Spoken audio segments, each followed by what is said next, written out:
Happy game day, everybody. Welcome into it. GameQuest, Florida edition here at Volquest.com. I'm Eric Kane alongside Grant Ramey, and it's a big one.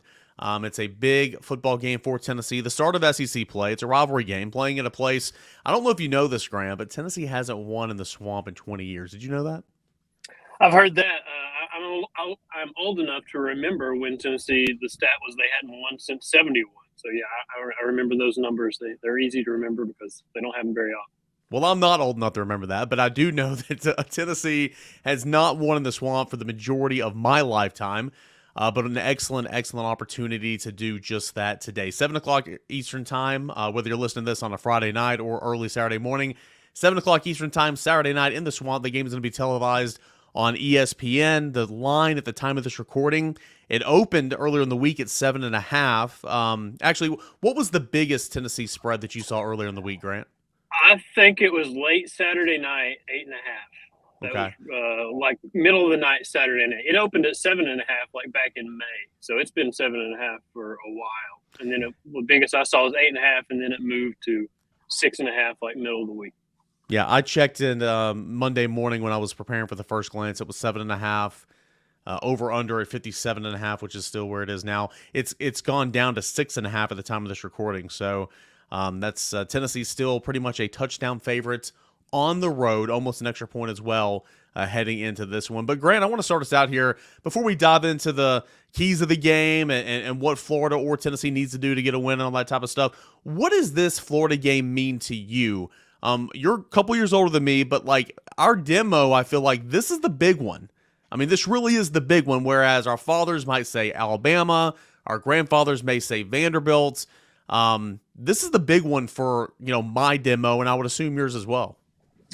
Yeah, because it was that early season. It's always been that early season kind of tone setter. Like if you're going to do something serious, you better start with a win over Florida in September. Or if you're Florida, you better beat Tennessee in September.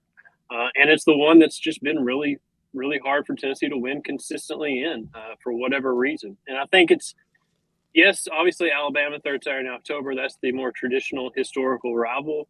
But Spurrier, Fulmer, SEC East, Spurrier being the East Tennessee guy who always loved to pick at Tennessee, and just Fulmer trying to get over that hump and beating Florida in 98 and going on to win a national championship, and the game getting moved to December in 2001, and it's number 2 versus number 4, and you're still a 17.5-point dog, and to go in there and win the game the way they did.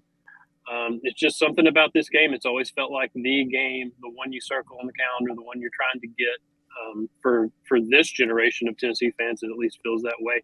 And I think there's also right now, it feels like, Georgia and Alabama are doing their thing, but Florida's kind of been on your level up and down kind of throughout recent years, and it's still been hard to beat them consistently. So it's just something about this game. I don't know what it is, but it's a thorn in Tennessee's side and Tennessee's fans' side because it's been so hard to win consistently in it.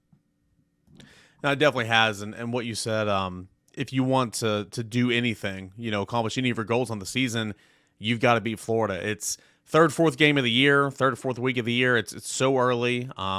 The SEC East was often decided on this game for so many different years, and the same could be said for this year. Not in terms of the SEC East, but for Tennessee, if you want to accomplish any of your goals this year, losing to Florida will really put you behind the 8 ball. Now, getting to Atlanta, of course, you still got Georgia looming on November the 18th, and that's a huge one. But this game is so critical and so big for so many reasons.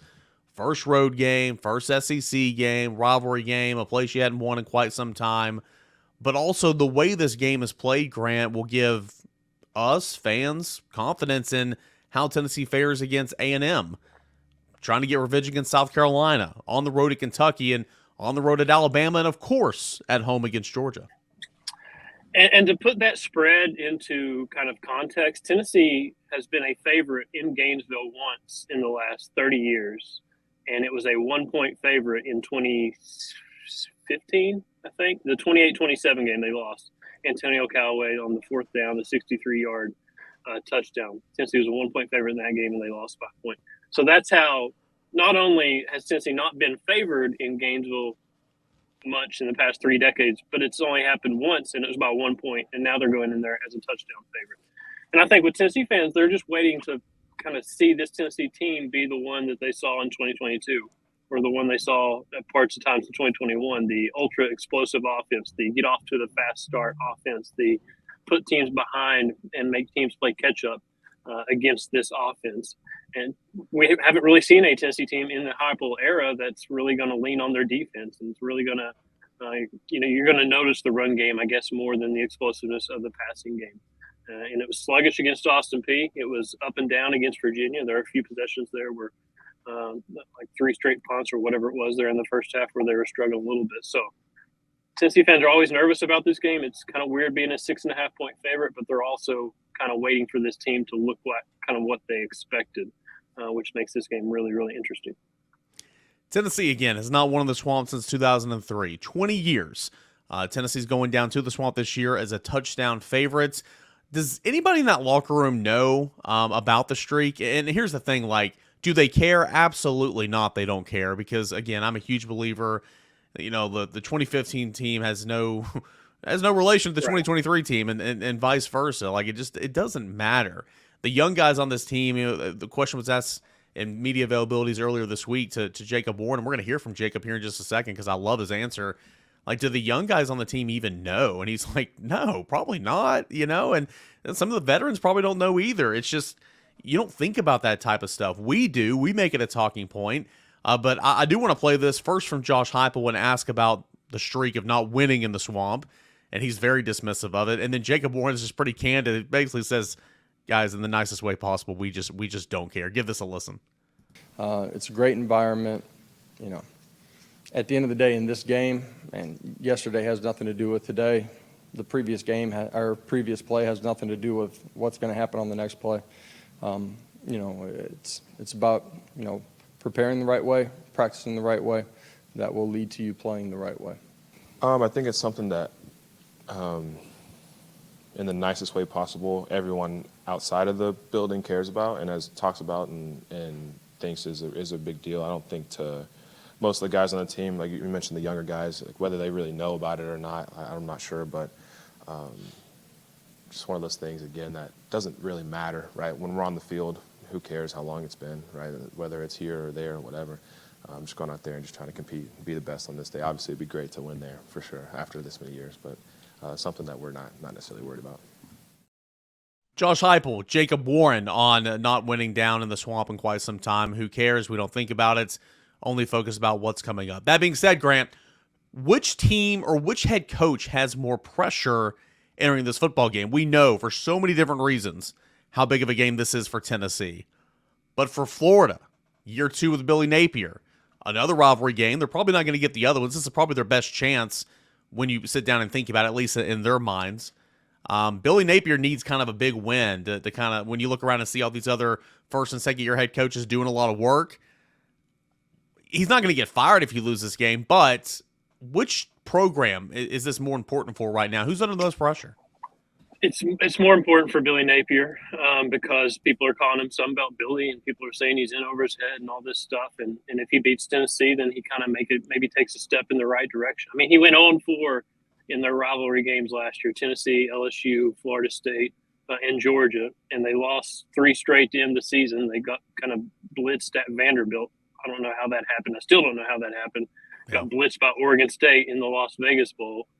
They had lost 4 straight before they beat McNeese on Saturday in Gainesville. So it means more for Billy Napier right now because Josh is coming off an 11-win season. He's kind of still in that honeymoon phase. He's done 2 years worth of work to build this program back much more rapidly and quickly than anyone thought heading into this, given the kind of hand that he was dealt and what he inherited when he got here. Now, at the same time, I agree with Heupel that what happened last year doesn't affect this year and all this stuff and what Jacob Warren's saying, but we've also seen however many years worth of this rivalry where there's just something about an orange helmet and a blue jersey on the other side of the field that has tripped Tennessee up for whatever reason. I mean, that same Florida team that got kind of handled at Vanderbilt put 500 yards of total offense up at Neyland Stadium, and that was a really crazy game. And I thought Anthony Richardson, that offense looked really good in that game. So I don't know. There is something about this rivalry where it's tilted for whatever reason, and it seems like it's hard for Tennessee to get past it. But right now, it feels like the pressure's more on Florida and Billy Napier. We got so much more to get into. If you're listening right now, I have not teased this. I've not done my job the right way, and I'm stupid. But we have the Gator Killer. He's about to join us here in about 10, 15 minutes or so. Actually, if I could count, probably about 5 minutes. He's going to join us here soon. That's Jabari Davis. And I want to get his thoughts on playing Florida, playing down in the swamp and all that. We're going to have keys to the game. We're going to look at Florida's personnel, all that and more coming up to get you set for kickoff. But Grant, as always, what we do here on game day, we want to give a shout out to Prize Picks and let our listeners and our viewers know how they can put some coin in their pocket and take advantage over at Prize Picks. All first-time users that deposits and use the promo code VQ will get 100% instant deposit match up to $100. If you deposit $100, Prize Picks will give you $100 as well. You be a 50, they're going to give you 50. It's up to 100. That's at www.prizepicks.com/VQ. That promo code VQ. So essentially, they have totals. They have players and stats. If you're watching on YouTube, you can see the screen right now.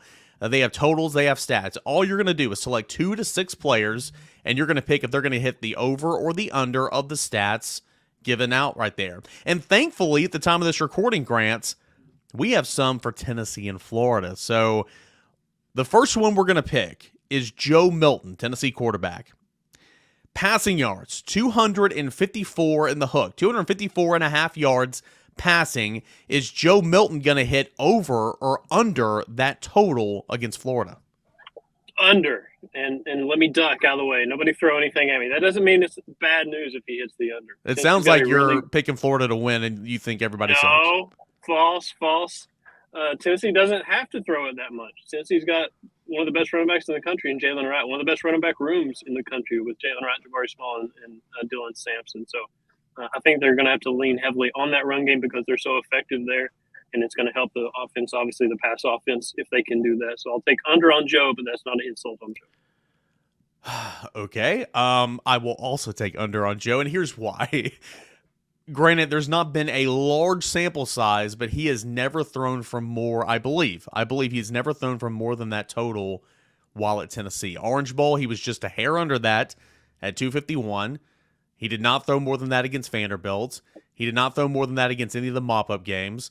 He did not throw more than that, I don't think, against Ball State, and definitely not against Pittsburgh back in 2021. So, again, not a large sample size, but Joe Milton's never thrown more than 254 yards passing in a Tennessee uniform. So for that reason, and a lot of the reasons you pointed out, I'm going to take the less than mark. Let's look at the other side.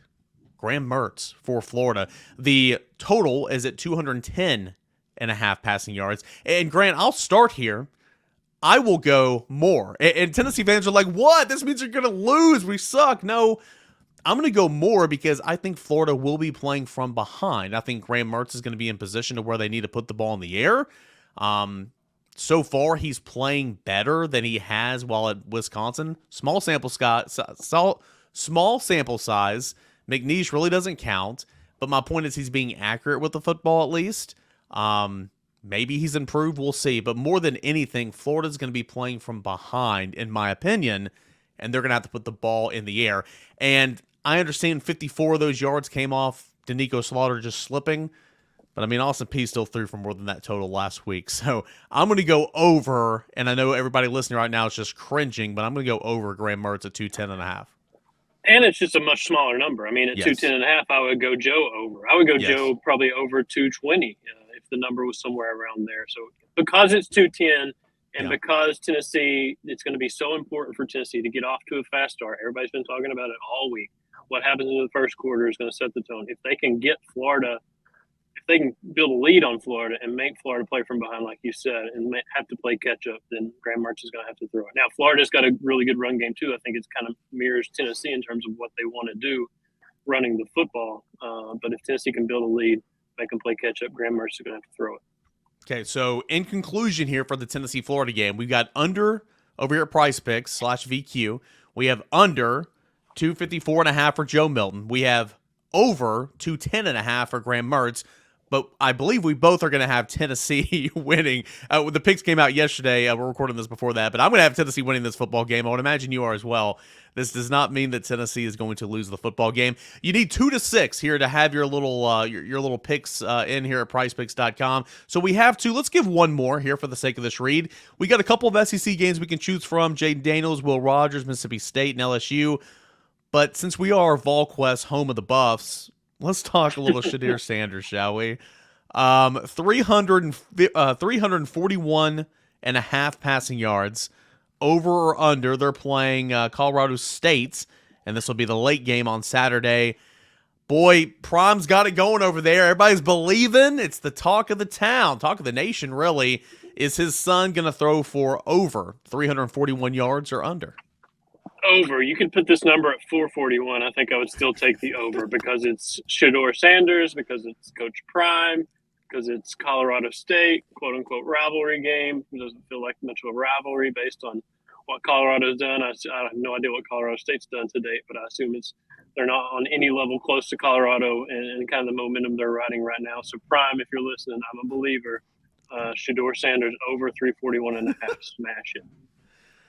You know, I was going to say, Prime, if you're listening, you're not doing your job well, but wouldn't shock me whatsoever if he listens to stuff like this in market. Yes. Yes, just because he's that type of guy, and then he'll sit at the podium and call out reporters and ask them if they're believing. I will never get over that. I was bitching about that. Sorry. I was complaining about that 2 weeks ago on the way home. Sorry if you got kids in the car. Sorry. I will never get over that. But anyway, I would agree. I'll take the over for Shedeur Sanders. I think he's such an incredible talent. I think what they're doing right now is fun and exciting. They've, all jokes aside, they truly do believe right now that they're the best team in the world, and they're playing like it. And they're playing a fun and exciting brand, and they're going to have the opportunities. He will have the opportunities to put the ball in the air an awful, awful lot. So I would take the over there. Over here at PricePicks.com/VQ, you're going to get 100% instant deposit match up to $100. If you deposit $100, PricePicks is going to give you $100 back, 50 to 50, 25 to 25. Whatever the case may be, you can win up to 25 times your money on any entry. That's at PricePicks.com/VQ. Keys of the game: Tennessee at Florida. We kind of been discussing this, our certain keys, me, you, AP, Brent, Rob, Matt, all sparingly throughout the week. But let's get yours right now. If Tennessee's going to win this football game on the road, hostile environments, nationally televised ball game, what does Tennessee need to do to get that victory, Grant? Big surprise. Start fast. I've heard Brent say it this week. I've heard Austin say it this week. Everybody's going to say it this week because it's obvious and because it's the most important thing. You're on the road. You're trying to take a crowd out of the game to do so. Score some points early. Put the home team behind. Put some doubt in the minds of the home fans. And do so by running the football. Do so by taking some shots deep. Some explosive plays, give Joe some confidence, get Jalen Wright going, get Jabari Small going, get Dylan Sampson in the game involved. He wasn't too involved against Austin Peay. Get all those guys involved. So I think if you're going to lean heavily on the run game, do that. But also you got to find a way to have a quick start. You can't do the 3 straight punts to start the game or go for it on 4th down and fail and give Florida the ball on their side of the field and give them some momentum. So do whatever you can, however you have to do it to take the crowd out of your game early, put Florida behind, make them play catch up. Yeah, I couldn't agree more. You have got to start off on the right foot. We had this debate on the Rocky Top Roundtable, and I think both can be true in terms of which is more important, the mid-eights or the first 8 this week. The mid-8, you always want to win the mid-8, and because Tennessee's kind of been very suspect in terms of the passing game so far this year, Tennessee's still done a great job in the mid-8. I think the first 8 is so important. This offense has got to get off to a good start. Florida wants to run the football. If it's playing from behind, Graham Mertz is going to be putting the ball through the air, and we'll surpass that 210 mark for sure. So I think getting off to a good start is critical. Also, here's kind of a key that I'm looking forward to in this one, and I don't think it's been mentioned much. I know by me it hasn't, but really this entire week. Florida's defense, Grant, had very kind of parallels where Tennessee was and is. 2 veteran safeties. Rashad Torrance and Trey Dean, I believe, were the 2 safeties. They played since they were freshmen. They played every snap. 1 and 2 leading tacklers on the team, along with Ventrell Miller. They played a whole lot of football. They weren't great. They won't have long NFL careers, but they were good college players. They knew the system and all that. They were good players on that defense. They're both gone. There is a true freshman and a sophomore starting of the two safety positions for Florida. Can Joe Milton use that to his advantage? Can these receivers use that to their advantage? Can they confuse those guys in terms of trying to create one-on-one matchups and maybe hitting a deep ball down the field? I think that's something to look out for in this one. Very young, inexperienced defensive backs at the safety position for Florida against some veteran receivers for Tennessee that need a good game, Grant. Yeah, and I think you give Josh Heupel the benefit of the doubt because of what you've seen him do his first 2 years at Tennessee and the way he schemed guys open down the field. I mean, if Jalen Hyatt can be running open down the field against Alabama as many times as he did last October, you would think he'd be able to do that. Josh Heupel will be able to scheme that against anybody. And if you can take advantage of those safeties, we just haven't seen it yet with this team. They just haven't taken shots down the field that much. Ramel Keaton was wide open against Virginia. He dropped it. That was one of the only shots they've really taken so far through 2 games. They really played more east and west toward the sidelines against Austin Peay. And I don't think, obviously, they haven't shown everything they have or everything they want to do with this offense. But I think this is the week where you really have to take advantage of that. And I think it's on Heupel to scheme them open and make it easier on Joe. We saw Joe hit Ramel Keaton in the hands in Virginia. We saw him hit Ramel Keaton wide open against Clemson in the Orange Bowl. Joe can make that throw. I think it's on Heupel to get them schemed open and take those shots and take advantage of that situation. Much like Tennessee, and we'll see if Cooper Mays plays. I think that he's going to make the trip. I honestly believe it's going to be, a decision was made, on Friday or on Saturday at some point. I think if Cooper Mays plays, he won't play every single snap. Dude's just got to get back in shape. It's a fact of the matter. It's not like he's not been working hard. He's just been recovering. And you got to get back in football shape and then Tennessee tempo shape. So we'll see. But Josh Heupel wants Cooper Mays back as soon as he can because he's so important. If he doesn't play in this game, I think he's I'll call it a lock that he plays against UTSA next week. But we'll see. But much like Tennessee in that regard, Florida is welcoming back their third-year starter at center. A couple of different shakeups on that offensive line. There's been some injuries. I'm super intrigued to see this Tennessee defensive line get after it. Is this Tennessee defensive line really going to be a good group this year? Or were they just feasting on some bad competition? I think Tennessee's defensive line needs to make a statement. It needs to help out the back end. Needs to put pressure on Graham Mertz and force him into making bad decisions. Against Power 5 opponents, while at Wisconsin, Graham Mertz did not put up good stats. I like to think I'm a better journalist and reporter and personality than I was 2 years ago.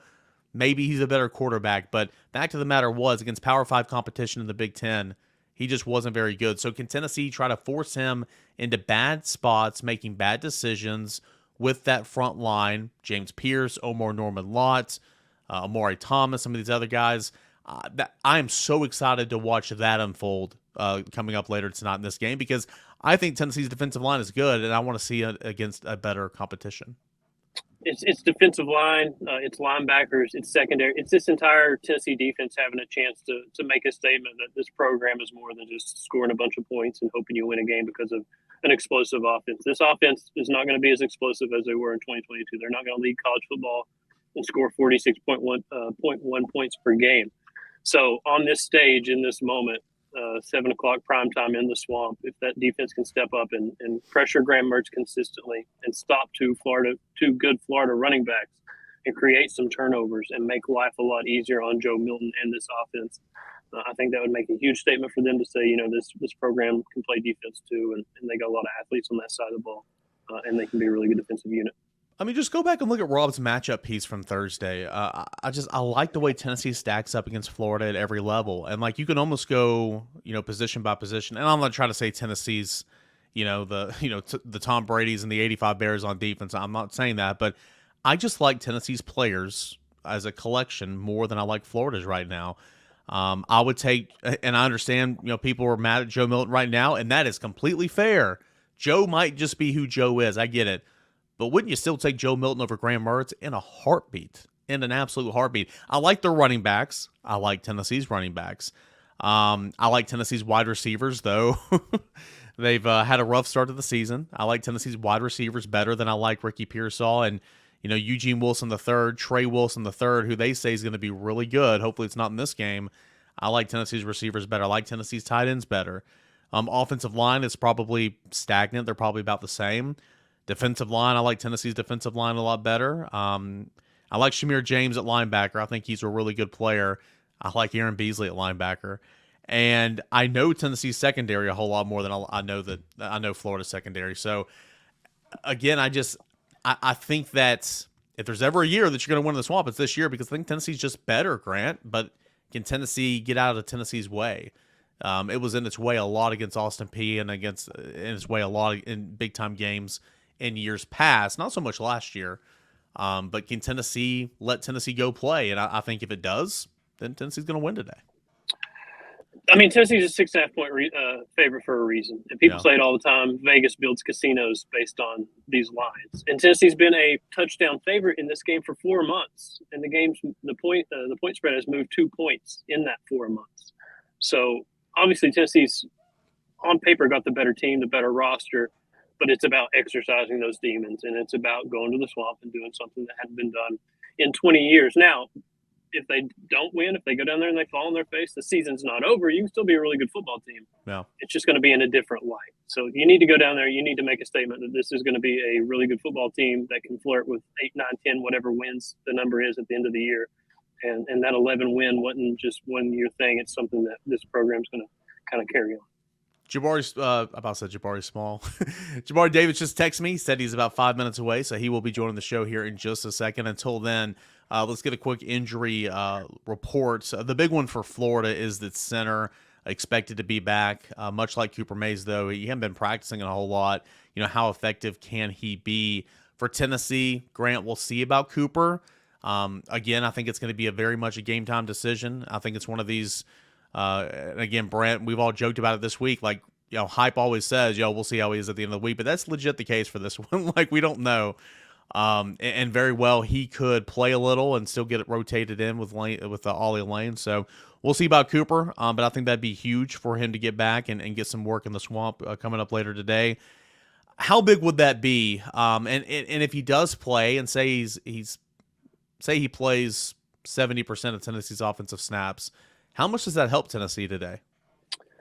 It helps a ton if he can be Cooper. If Cooper can be Cooper, if he can help this football, if he's healthy enough to play and it doesn't feel like you're forcing it too much. I think him dressing for Austin Peay and kind of, I don't know how intense he went through warm-ups, but just to see him out there, I think it felt like a step forward. Well, I saw him standing on the side with his helmet on the ground when they were warming up, so I don't know if he did an awful lot. Hey, he looked the part though. He had the full pads on. That's the next step. He's like the kid in the Little Giant sleeping with his cleats on. So he's ready to go. Maybe is that what we take away from that? But I mean, just the fact that Josh has talked about him being on the practice field the last couple of weeks, and I think he said Wednesday he was excited about kind of where Cooper is. So if Cooper can help this team and you're not forcing the issue too much and you're not rushing him back too quickly, I think it's a huge step for this offensive line. Now, if he gets out there and he can't help you, I think at least you've got 2 games worth of these are your guys that you're rotating and this is what it looks like. So I think that can help them as well. So I think either way, if Cooper can help you, that's great. If not, fall back on the guys that you've started the season with because I think they've handled the job pretty well at this point. Yeah, Cooper Mays is the big one. Tennessee, again, knock on wood, pretty healthy football team. It's unfortunate Keenan Peely is gonna, be out for the foreseeable future. I think that's a late season return. And of course we'll continue to track it. But I know we said multiple weeks, but it's gonna be multiple weeks. He's gonna be out a minute. And that sucks, man, because I know this is old news, but he looked so good against Virginia. And that room, you went from loving that linebacker room to now, like, kind of holding your breath because you love the way Aaron Beasley's playing. Elijah Herring, he's in there. He's got to grow up and get some reps and all that. He could be great, but he's kind of there right now. Arian Carter very much trying to grow up on the fly, but he's a true freshman. Jeremiah Telander was forced to get a ton of snaps last week because he's very much a part of the rotation now. If the offense is moving the football, it's going to be a 3-man rotation on defense. If there's a lot of 3-and-outs and quick scores and not enough offensive linemen going down with injury on PATs, you're going to see that as a 4-man rotation, maybe 5 at linebacker. But how much of a concern is that? And like for Aaron Beasley, you love the way he's playing, but Grant, if something happened to Aaron Beasley, you're in big trouble. You ever heard of a future me problem? Like you tell somebody you're going to do something like 2 weeks, you're like, that's I don't have to worry about that right now. That's a future me problem. Yeah, that's drunk Eric's problem, not sober Eric. Exactly. 3 hours before. Now, this is the opposite for Tim Banks and this Tennessee defense, because in the future, Tennessee is going to benefit greatly from Elijah Herring being pressed into playing time and Aaron Carter having to get more snaps than they probably want, and Jeremiah Telander having to be in the rotation. They're going to be better down the road. The problem is right now is the present, where you're trying to make it work. And I think you saw some promising stuff from those guys against Austin Peay, and you like their future. It's just about how quickly can they grow up, and how quickly can they expedite the progress that they need to make. And yeah, you better knock on wood when you're talking about Aaron Beasley, because I think he's the best player on this defense, the most important player on this defense, and nothing can happen to him because you need him really, really badly in the middle of that defense. I mean, Jalen Rod's doing some things, averaging 9 yards a carry right now, but Aaron Beasley might be the best player on the football team right now, not just defense. I mean, he's playing. I get it. He had a good game against Virginia and Clemson in the Orange Bowl. He had a good year last year. I remember the first couple of weeks last year, he was easily leading all of Tennessee linebackers in that kind of 3-4 man rotation. But anytime you get, what was it? It was 9 tackles, 5 TFLs, 2 sacks. Like, are you kidding me? I mean, I don't care who you're playing. Like, that's incredible. He doesn't really look the part, because he looks a little undersized for a linebacker, I guess. But man, when he blitzes, it's like he's shot out of a cannon. It's almost like those little delayed blitzes where he just waits and kind of picks a hole and goes at it. Man, when he goes, he's 100%, 100 miles an hour, shot out of a cannon. It's fun to watch. I love watching those sacks that come off delayed blitzes when I go back and watch the tape, because like I don't have the all 22 thing. I don't have a type version of it, but you can see the offensive lineman, like his helmet, like looking up and seeing the backer, and the backer's not doing anything. It's like, okay, well, I'm going to go help with this shade over here, and his eyes go somewhere else, and then Beasley just goes, and like it just opens up like the Red Sea, or the Red Sea. And I think being undersized and being as athletic as he is allows him to delay the way he does, and to kind of get that read, and then he uses that speed and athletic ability to. Man, once he goes, he's back there in a hurry. He is for sure. So, Keenan Peely obviously not playing, so Aaron Beasley that much more important. Aaron Carter, Jeremiah Telander, and of course your starter Elijah Herring. Elijah Simmons still out. We know that. Christian Charles got banged up. I'd be surprised if he plays in this football game, but again, he's not really a part of a rotation in the defensive backfield right now. Jalen McCullough got banged up there towards the end of Austin Peay. I don't think it's anything serious, but it's worth noting he missed the last 6, 7. It was that long drive at that goal line stand. He missed the last 6, 7 plays of that series. Again, I don't think it's anything big, but worth noting.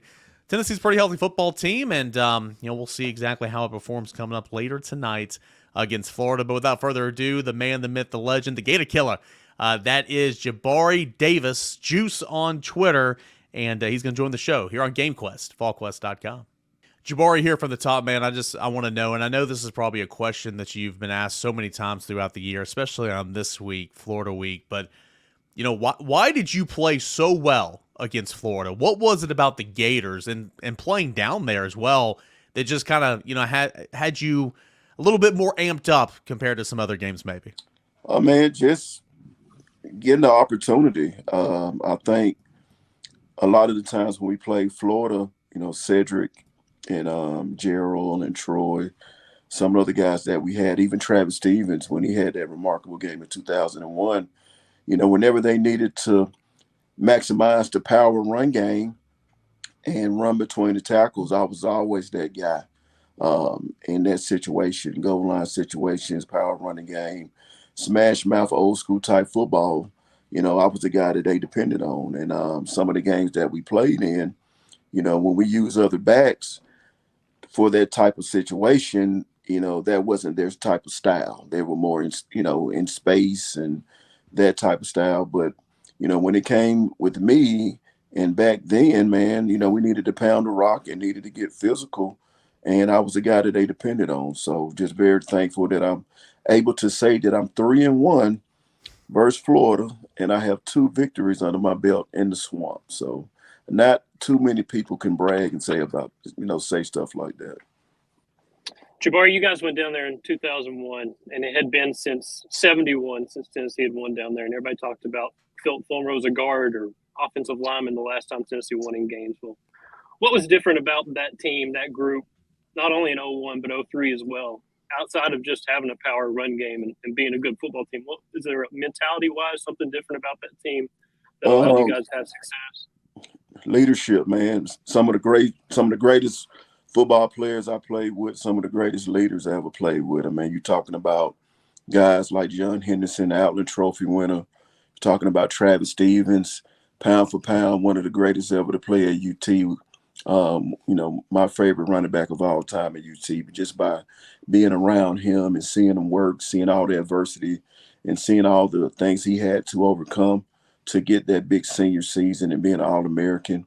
Will Bartholomew, one of our greatest fullbacks that we had when fullbacks were popular. Him paving the way for Travis and Jamal and Travis Henry back in the day, man.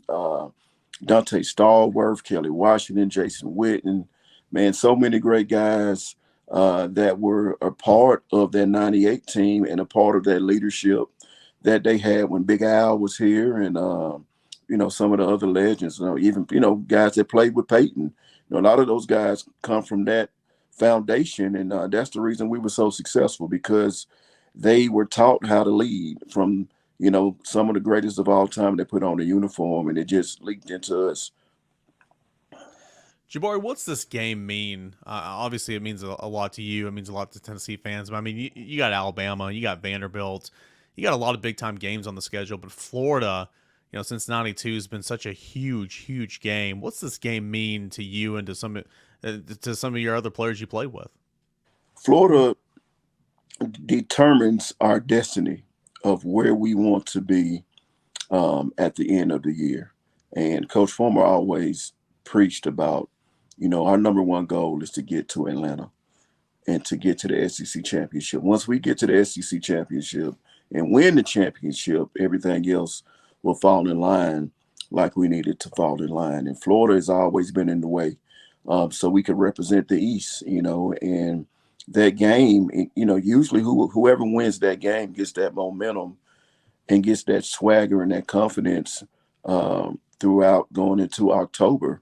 And, you become the guy, the dog, the elite team that's in the way. And if you can beat Florida, it gives you all the confidence to, go down to Athens and beat Georgia, or even if they come here to beat us. And, the confidence to finish strong throughout the season and to destroy Vanderbilt. I know you mentioned Vanderbilt, but, back then Vanderbilt wasn't even looked at as a real opponent. That was a stat game. But it just gave you that confidence and, your off season, all the hard work that you put in, it really showed the big payoff in return. I said this last night on the podcast and some of the other stuff that I've been doing this past week, talking to media about. We start preparing for Florida in January, so all the extra laps that we run in the off season, all the extra weight that we bench, all the extra film that we watch to try to get a next level insight on our opponent, you all do it for that Florida game.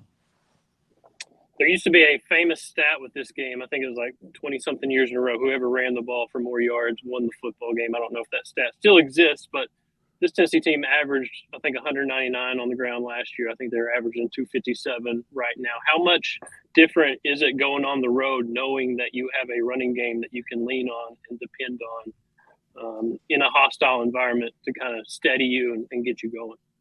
I mean, as a running back, you want the ball in your hands. You want to be the difference maker in that big game. And, as an offensive coordinator and as a head coach, you got to feel confident knowing that your backs have been putting up big numbers. You have a great stable of running backs that you don't come to this game with just one guy that you have to depend on because we know that game is going to be physical. It's going to be a lot of late hits. It's going to be a lot of pushing and shoving and penalties flying around because guys are so amped up. But knowing that you have three really good running backs that could break loose at any moment, that can catch the football out of the backfield, that you can line up anywhere and be successful, really increases your chances of getting a victory. So I'm excited to see which running back is going to take, advantage of a big opportunity to be that guy. And over the last couple games, Jalen Wright has really proved that he has stepped up and he's ready to carry the load. But you look at Sampson. Sampson has reminded me a lot of some 2016 Kamara flashes in his game as well. And with Jabari Small, he's a total package. I know he's been banged up a little bit with some things, but if we can get all those guys, man, to have a great game and just complement one another and make sure we win in short yard situations, win on the goal line. Because like I said before, this game, we have to score points. You got to win on third downs. You got to set yourself up for success on first down so you can have a short field to work with on third down. And you got to strike early and you got to strike fast. The biggest thing to do in that type of hostile environment when you're playing on the road is to shut them up, because a lot of these guys that have never played in that environment, man, it is easy to get caught up in all the hype and to look at, all those people yelling and screaming and booing. But if you strike first and if you score, it just becomes another stadium. So that's the key. Strike first, strike early, shut those Gator fans up, shut down that Gator chump. And every time we get an opportunity, you punch them in the mouth and you get off the field and keep your offense in a position to stay on the field so we can score points. Jabari, you kind of broke down Tennessee's running back room, and that's where I was going to go next, about Jabari Small averaging over 6 yards a carry and how he's been good. Dylan Sampson, 4 touchdowns in week 1 and how he's emerging. But specifically Jalen Wright, who is clearly, they're going to use those guys, but he is the lead back now. How has he gotten better the 3 years he's been here that you've watched him? I know he's put on some weight. Yeah, man. They actually all came and worked one of my football camps, and I didn't realize how solid and cut Jalen Wright was, and I thought he was just a little dude. But, man, he's very solid. So I definitely, he probably got a lot stronger in off season in the weight room. I was looking at some of the pictures. He's not a big guy like we used to have, but the guy runs like he's 230 pounds. Yeah. He's a scat back type, but he can pound the rock, man. He's going to lower his shoulder and try to run over some people. But I definitely see he improved in his power. He improved in his lower body. He looks a lot quicker. He just looks like a guy that's possessed, man. And I saw his comment that he had at the podium not too long ago after the game. He said that this running back group could be, the best in the country. And, when you start saying stuff like that, you got to back it up. And one thing that he's doing is backing it up. And I want to see him put on an absolute show this weekend. Jabari, Tennessee was a 4-touchdown favorite against Virginia. I think they were like a 42-point favorite against Austin Peay. How hard can it be for players to not get caught looking ahead to Florida? You talked about preparing in January for Florida. How hard is it for players to put a good product on the field while also kind of keeping your eyes down the road on this game, circling it kind of a little bit? I say it's harder now because we didn't have social media. Yeah. Back then, man, you were lucky to get you'll get a couple of death threats in your Yahoo account. It's not funny, but yeah, they used to send me stuff all the time. They was gonna shoot me. Jeez. They was gonna hit me with a car, do all this type of crazy stuff, man. And I remember 2001, somebody had some frozen oranges and they was throwing them at the bus, and they brought them to the game. So I say back then it was worse, but people didn't have social media. But just got to stay locked in on your assignments, man. Put your phone down, get off social media this week, pour all your heart and soul into watching film and getting better at practice. Practice your butt off this week. Don't worry about the outside noise. Even if I was playing, I wouldn't even really do too many interviews right now. I wouldn't want to leak out no information or say anything hey, you guys are welcome to talk to me after the game, but I'm 100% focused on my assignments and getting a victory down in the swamp. So don't worry about all of that stuff. If I was a head coach, I would tell guys, hey, lay off social media this week, man, and let's focus. Jabari, you're going to be a busy man. You're going to be at the game. You're going to be down in the swamp. Of course, you're not going to miss that one because you had so many memorable experiences down there. Hopefully, this one will be as well. But you're partnering with Hoskins. You're going to have a tailgate. You're going to be selling some T-shirts, cigars. You've got food. I mean, tell us everything that's going on and where we can come by and see you and check out what you got going on down there. Well, it's always a big moment when you go down to game. Well, I haven't been to Gainesville since Really? the 20-year victory.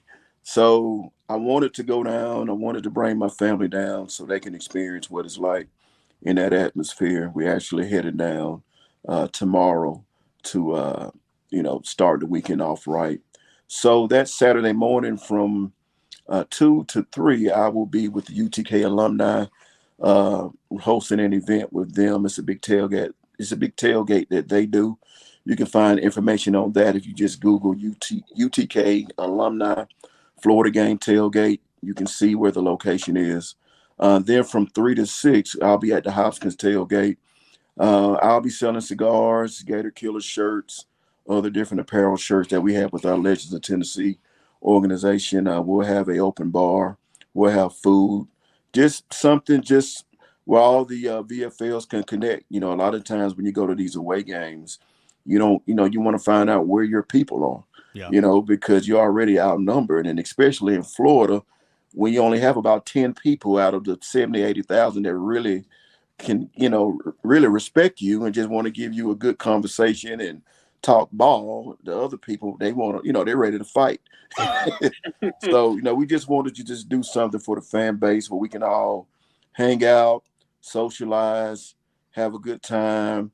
I want to raise some money for my charity in my organization. So all proceeds that we'll be doing with me goes to the Legends of Tennessee organization, and the other stuff will go toward Hoskins Tailgate. And a lot of the volunteer club people will be attending as well because we partner with them and we partner with Hoskins Tailgate. So it's 3 charities involved, and all proceeds go to that. And I will post a flyer on my Twitter page and Facebook.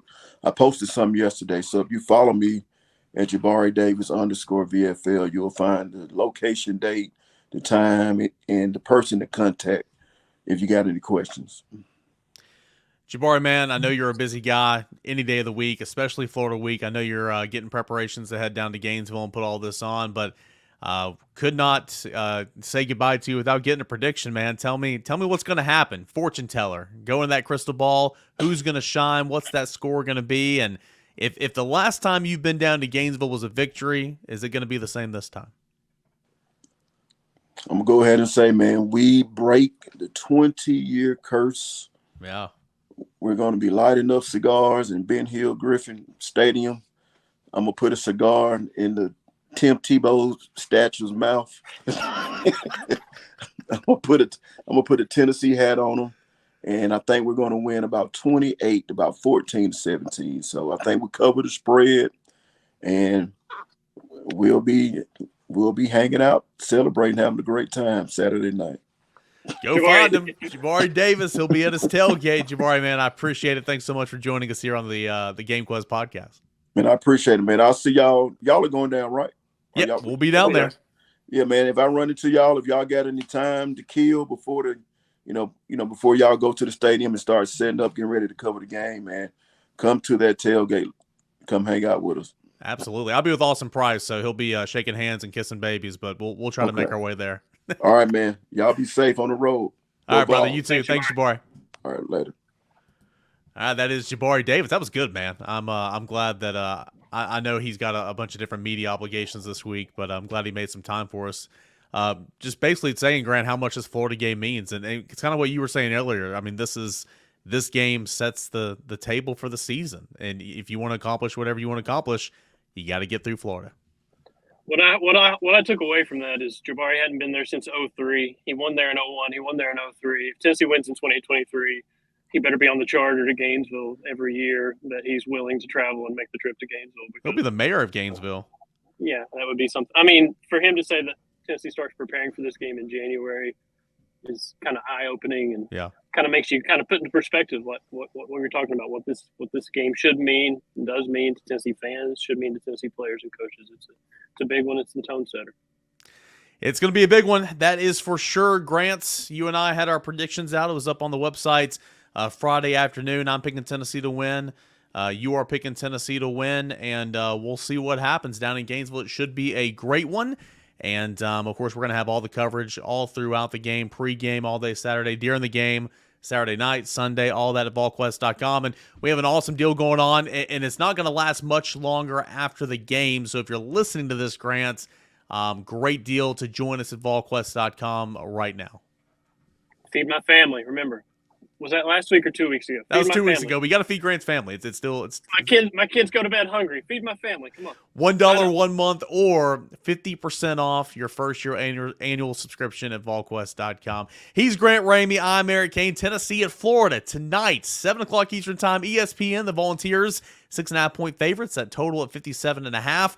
Will it be the first win in 20 years at Ben Hill Griffith Stadium down in the Swamp? We will find out, and we'll talk about it all, react to it all, and talk to you guys all at Volquest.com.